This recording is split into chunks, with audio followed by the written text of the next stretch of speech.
Well, I'm very excited to be giving this talk tonight. But first, I would like to introduce a special guest.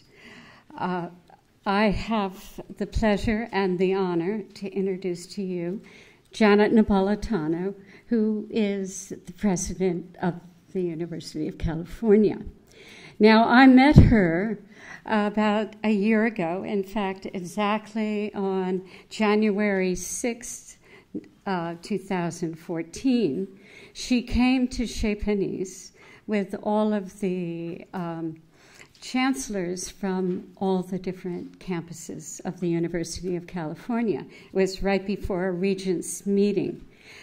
And I thought it would be, it was an historic night. But I never imagined that Janet would stand up at the end of dinner and create a compact for sustainability without any prompting. And I even had Michael Pollan there just for insurance. But she stood up and she said, I want to weave food and agriculture into every course of the university. I want to change the buying practices of the University of California. And I want to shout out the best practices to the world. And I can't tell you how hopeful I felt at that time and how hopeful I feel now. Many, many people have been so impressed by the UC Global Food Initiative. And having this happen in the state of California, in the greatest public institution, I think, in the world, is going to be something extraordinary. And so I hope you will come up, Janet, and say a few words before I speak.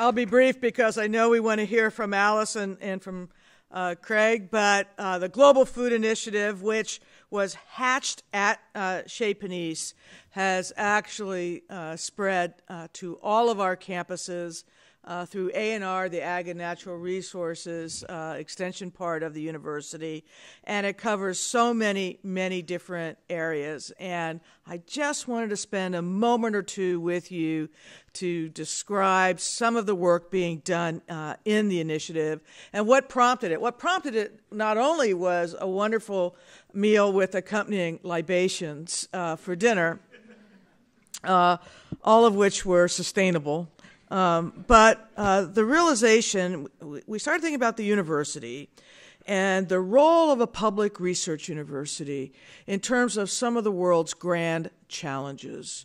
And we have lots of them, energy, water, health. But one of the central ones, and it connects the first three, by the way, is food.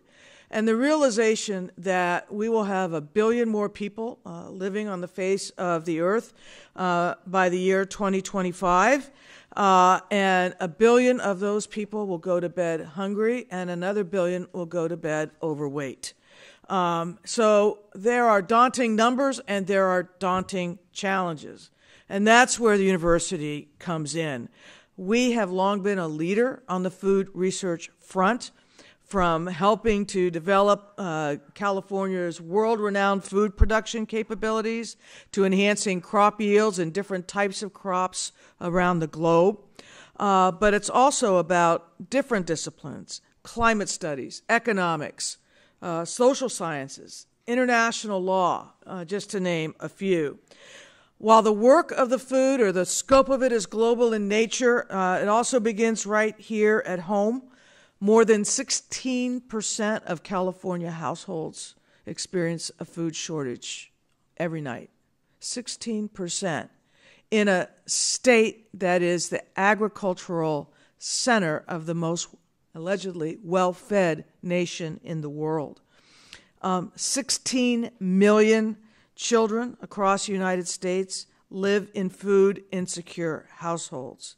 And we have students right here at the university who suffer from food insecurity. In fact, after some of those challenges were brought to my attention, I allocated $75,000 to each campus to support food security and access programs, food pantries, and the like at each of our campuses. So, yeah.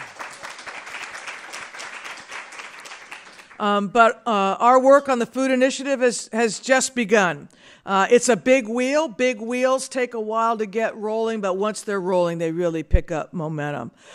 So the first phase has been completed. That has included identifying best practices on individual campuses and replicating them across the university.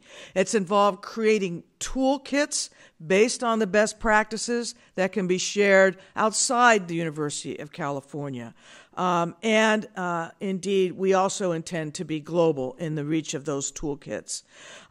We have expanded on the statewide level in terms of how to use data to improve our agricultural practices within the state in light of changing climate conditions.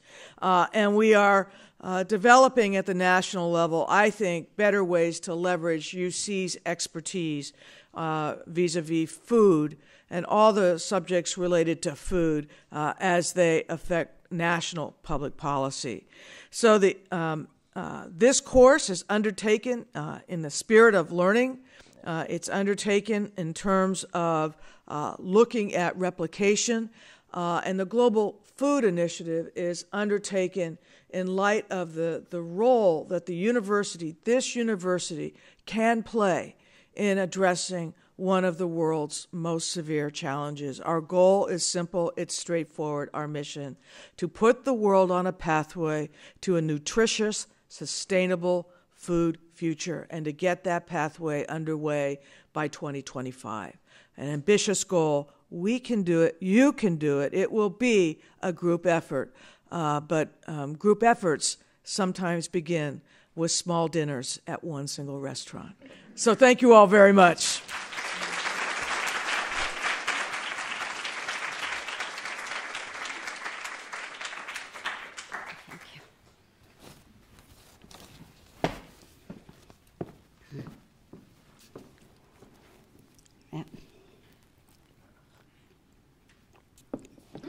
I'm, as I said, really excited to give this speech to you. I've been giving it around the world, and I have never given it to students on a campus. And I'm very pleased to do it tonight, and I'm looking for your feedback.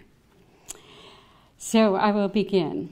In my opinion, all of the serious problems that we face today, obesity and diabetes, addictions, depression, pesticide use, GMO foods, the economy, land use, water use, fair wages for workers, violence, terrorism, poverty, and childhood hunger, the overarching fear of climate change, you name it.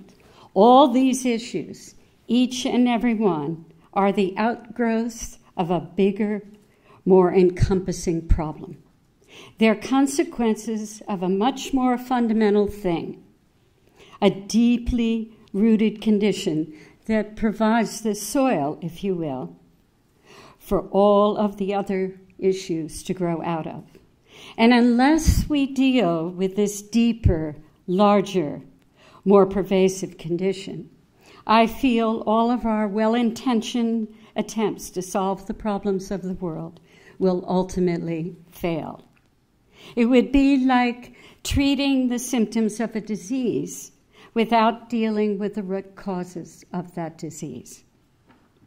So what is this deep, pervasive, systemic condition?